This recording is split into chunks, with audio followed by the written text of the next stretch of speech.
That's in honor of Megan, who's from Lafayette, Louisiana. All right. Any Louisiana folk in the house? Cool. All right. Okay. So welcome, Megan. This is Black Student Athlete Summit.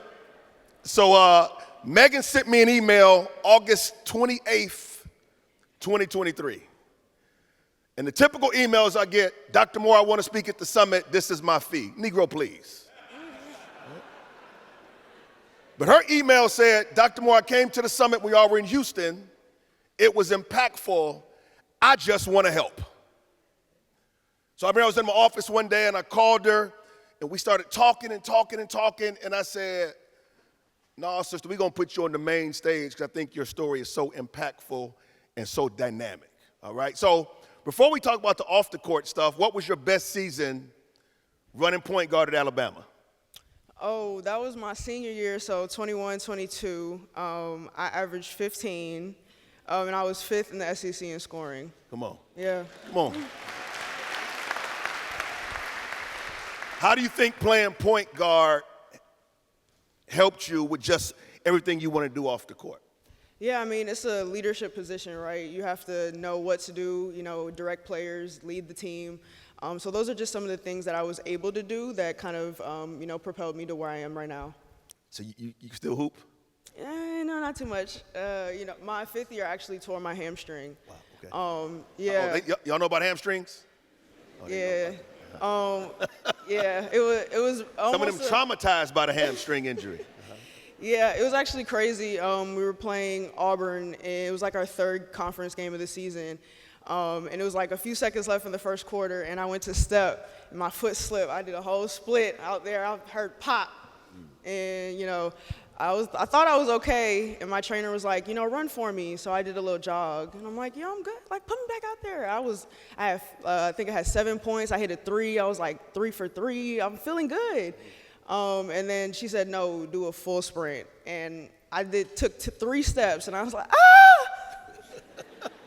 And, that was kind of it. I kind of stopped playing for like a month and a half, and then when I came back, it wasn't the same, so that kind of wrapped up my career. So one of the dynamic things you did at Alabama, you started an organization for black student athletes at the University of Alabama.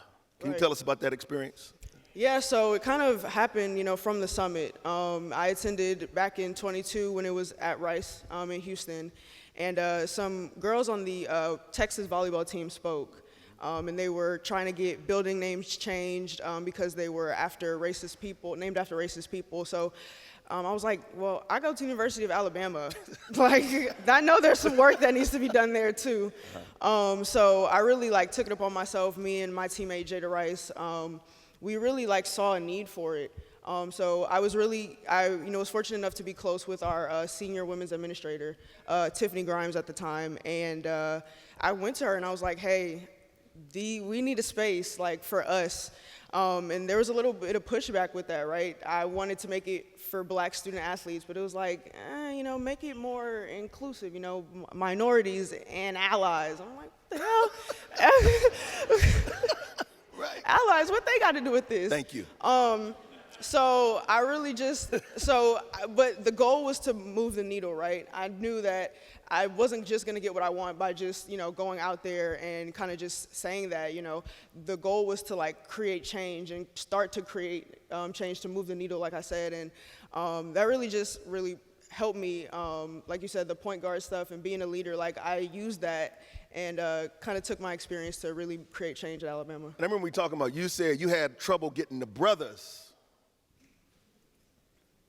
to show up at a meeting or get involved. Talk about that a little bit. Yeah, I mean, it's we know Alabama football, right, and what they bring. But I really wanted to help them understand that they're more than just throwing throwing the ball, catching touchdowns and things like that. So we actually were able to get through time, we were able to get a couple of football guys that really bought in and really helped us kind of get it off the ground. But we really wanted more buy-in, and I think even being a year removed and kind of hearing about what's going on in Alabama now, they are getting more involved. So like I said, somebody just needed to step up and kind of create that conversation and get it going. Yeah, Megan, I've been telling coaches, this fall semester on college campuses, it's going to be on fire. You're going to have Gaza protests, anti-DEI protests. and President Trump gonna be on the campaign, and it's gonna be the most racist rhetoric you've ever heard in a political campaign since the 1960s. And so I tell folks, you better get ready. You know, because we saw what happened in the last couple weeks, right? No commencement even here at USC. The reason they got the gates up because of the protests.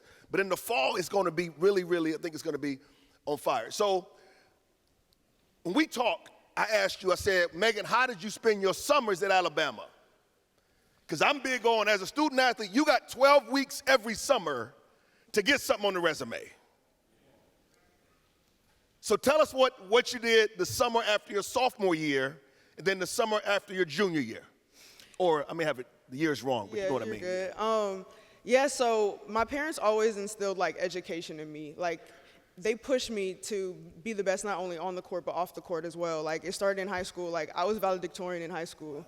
Come on now. Yeah. Come on. So it really started at that point, and I knew that I kind of figured I didn't want to go to the WNBA or I wasn't going to get there. So I was like, what is going to be my alternative path? Like, what's my plan? So actually one of my mentors, Dora Hicks, who now works at Louisville, but she saw something in me before I even saw something in myself, really. And when she initially came to me about the Nike internship, I was a sophomore, but I wasn't in the right mind space for it. But she stuck with me, and the next year, I was like, okay, I'm ready now. I need to get it going. I'm gonna be a senior. So it's like, what can I do? So Alabama's a Nike school, so they have informational sessions, and I really just stepped outside of my comfort zone and really put myself out there with the help of Adora, and really just wanted to, like you said, add to my resume, get ready for the next step. So through that, I was able to get a Nike internship.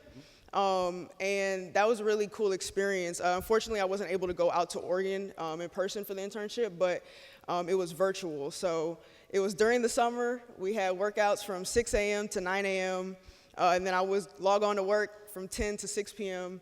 Some nights I would even work till 7 p.m. because of the time difference. So really just putting myself out there, like I said. It's like a 40-hour-week internship. Right. Mm-hmm. So did everybody work out from 6 to 9, or did the coach adjust the whole team's workout schedule to fit you? She adjusted the whole workout schedule to fit me. Now, a lot of them would be afraid to approach their coach, because you were starting point guard. Yeah.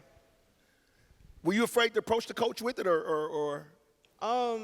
No, I mean, she knew my character, right? And she knew the type of person that I was, that I wanted to, like, I had an aspiration to do something after college. So I really just was open and honest with her. I know that's not always the experience that, we're able to get as student athletes, but I was really blessed in that regard to, have that opportunity to do that. So you worked out from 6 to 9. So you're at workouts, then internship. Tell us about the following summer. Yeah, so again, I'm going into my 5th year. Now I'm like, damn, the pressure is on. Like, I need a job or something. Like, so I took it upon myself. I knew I had a good experience the summer before. I was like, okay, I have something on my resume now. I can really sell that. So I found the Nissan internship. As through the project ID that I created at Alabama, I was like, I really want to be in this space. The summit, project ID, those are the type of things where I found what I wanted to do, my passion, really creating a change and creating an inclusive culture. So through that, I found the DEI internship at Nissan. So again, my coach knew that I wanted to do that. So I actually spent the whole summer in Nashville at their headquarters. Wow. I wasn't even at workouts, so. Wow. Yeah. I don't know how many head coaches could handle their starting point guard being gone all summer. So what did the coach tell you before you left? Do a good job, like, make it worth it. I was a captain, so we were like a man short. With a new team, we had like 5 transfers coming in, so really just staying connected. I did drive down there a couple of times to just like hang out with the team and things like that. So yeah, those were just some of the things I did. So what advice do you have for the 1,000 student athletes here about how to maximize their summers and how to do something different? Yeah, so it's really just putting yourself out there. Like, if anybody knew me as a freshman, like they would not think that I would be in the position that I'm in, but I had to continuously make myself uncomfortable and put myself out there, right? Especially now, right? There's a lot of virtual opportunities that you're able to get, especially during the summer, and they're looking for student athletes. Like, there's skills that we possess, that we have, that you can't teach that. Like, it's inherent, right? So I really think that you just need to put yourself out there. And I think about something my dad said. He said, you don't know the value of a moment until it becomes a memory. Wow, yeah. And I look back on my career, and it's like, I had a great career on the court, but that's not what I talk about. Come on now. I talk about Project ID and the things that I was able to bring to Alabama, and I wanted to create a space for black student athletes, and it didn't start out that way, but through Project ID, now there's black student athletes built by Bama. There's Bama United. Come on, y'all. There's women in athletics. So now Project ID is not one group, it's the overarching umbrella to all of these infinity groups, and I think it's a great thing to see. Awesome. Give her a hand for that, y'all. You know, leadership is not easy, but you've changed the culture in Tuscaloosa, and it needed changing. You mentioned your dad, and your dad passed in October. And as a father of 3 kids, my 3 kids are somewhere, 21-year-old, a 20-year-old, and 18-year-old, I want to say, on behalf of your dad, that I'm proud of you. Thank you.